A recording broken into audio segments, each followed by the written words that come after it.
Did you ever wonder why people are willing to pay hundreds or even thousands for an event or a workshop to get the exact same information that the speaker also published in their $7.99 book? Today we'll be talking about the offer creation process and how we can increase the value of our offer. Because if we have a higher value, then we will also have a lot higher conversion rate, therefore more profits. So stay tuned because we'll be going through this process and the possibilities step by step.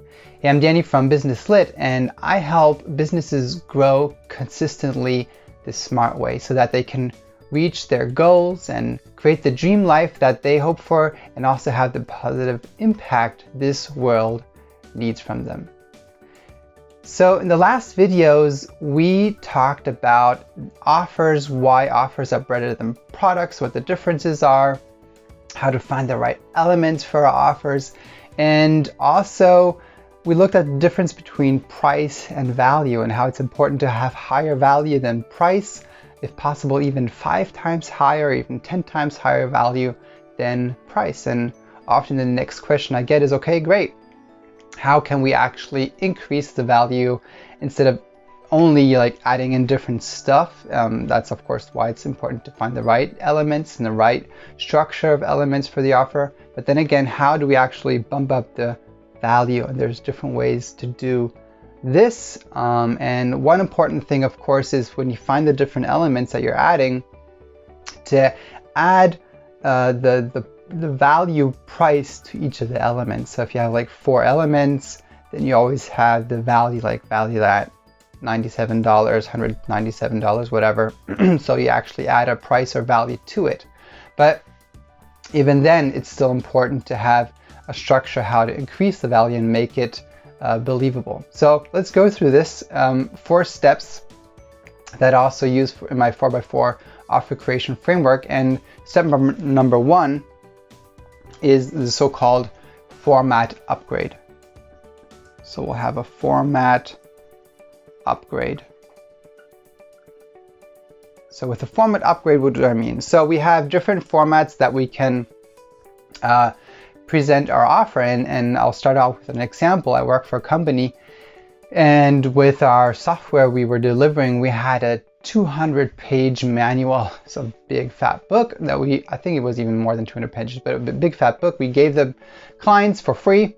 They could go through the through the manual and then start implementing the software. But almost all the clients were willing to pay $4K, around $4,000 or $5,000 for a trainer to come by and train them and teach them the different possibilities of the software to use them in their company, the exact same information that was also written in the manual.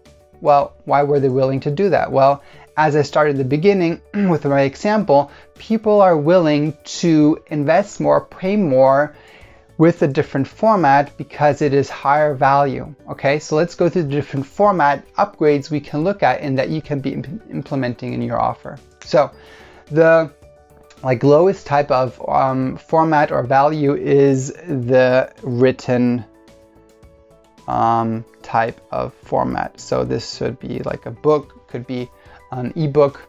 So this is the written form.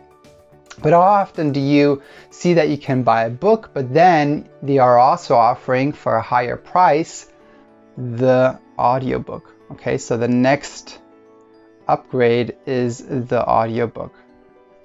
So often you'll see offers where like, okay, you have the book, but get the audiobook for an extra 30, 40 bucks or so. So audio is just a higher value than the written book usually, and you are willing to pay more because it's just easier, it's more comfortable, you can listen to it on the go. So usually it's higher value because you just have more benefits to it. Then the next piece, or the next format upgrade, is when you then go and have something and turn the format from to written to audio and then into a video. So you have some type of like training, you have some type of video consumption, like now training, whiteboard training, whatever, screen sharing, and that is also high value. And the last stage is if you actually have some type of live interaction. So it could be a live in person, it could be live online, but you just have this live interaction. That's when you actually like go to an event, to a workshop. You have this live environment, you have community, you have Q&A.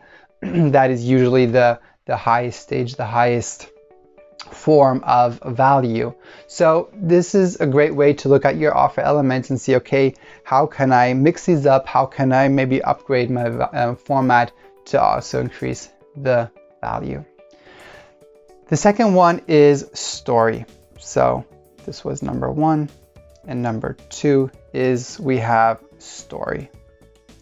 So if we use story in our offers, this is also a way to increase the value in a big way. So it could be a story for a complete offer, it could be the story behind each of the elements. And I'll just go with an example. And so let's say we have a book. This is just my notebook, but we have a book. And of course you can go and say, okay, well, go like with the features, like the chapters and who it's written by. And you can say like, okay, the first chapter is about how to structure offers. The second chapter is about how to increase the value of your offer. So you can go by the structure of the chapters. But then you can also just tell a story behind the book and maybe how it has helped you in the past. So it could be something like this. So let's say last year in the company I was working with back then, we were struggling and figuring out ways, okay, how can we just increase our revenue without increasing our overhead? So just figuring out ways, how can we bump sales and have sales with higher profits, and trying all kinds of different ways. We just didn't find the right way to do this. And I came by this book and I went through the different strategies of the book, and there were so many cool examples, just ways I've never seen before. And then I started to see how I can start implementing these strategies in our offer structure and also other business around me. I saw all of a sudden, okay, this is actually how we can create profits without creating a higher cost and overhead. And so we tried it out. We started structuring this new offer. We already had bets going on in the company. This other guy was like, no, we're not even going to get 100 sales with this. It's something we've never done before. This is not the type of audience that's going to work with. You hear that a lot often with new things. It's not going to work for me, for this type of audience. They're different.